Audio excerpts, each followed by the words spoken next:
So today's jargon term is systematic desensitization. This is something that we talk about quite a bit on the show. If you were watching yesterday, we brought back an oldie but a goodie. Dr. Doreen Granpeche was at the Pentagon this week. So in her stead, we played one of the episodes that she did a little over a year ago, part 1 of the anxiety show, and she talked about systematic desensitization. So what exactly are we talking about? Our actual definition, ooh, it's a longie but a goodie. A type of counter-conditioning that involves learning to substitute one response, typically muscle relaxation, for an unwanted response, fear or anxiety. The client practices relaxation while imagining anxiety-producing situations in a sequence from the least fearful to the most fearful until the anxiety reaction extinguishes. Systematic desensitization is sometimes called graduated exposure therapy. All right, as our actual definitions go, this isn't the worst. It's not the best, right? If you don't know what counter-conditioning is, you might go, oh, what is this going to be? But it explains itself a little bit more. But still, let's see if we can water it down just a little bit so it's a little bit more accessible for us. So our working definition, systematic desensitization, gradually exposing someone to increasingly unpleasant or fear-inducing items or circumstances while having them practice relaxation techniques in order to reduce fears or phobias.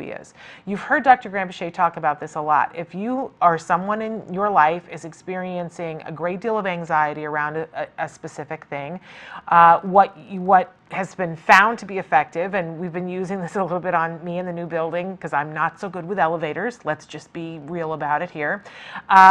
So prior to us coming to the building, I worked on a little systematic desensitization by helping myself to relax while first looking at pictures of elevators and then eventually imagining getting on the elevator, then coming to the building. And, you know, I was at a place where I was good to go right to the 18th floor right away, but not everyone would be, right? So that you can gradually work up to the point where it is less troublesome for you. I've shared before on the show that I'm certainly somebody who has OCD and a bit of panic disorder. I don't know if you can have a bit of panic disorder. I think you just have panic disorder. And that there was a period of time in my life after my son had had 2 years of intensive ABA and the stress of getting that all working, that I had a period of time in which I could not leave my home. We had had a little incident in the car where I thought both my husband and I were going to die, and it, boy, made everything stopped. I went home and was like, that's it, we're never leaving home again. I couldn't drive. And rather than be stuck in that position forever, I got help and we did systematic desensitization. So I now am a road warrior and I drive every day at least 2 hours in the car.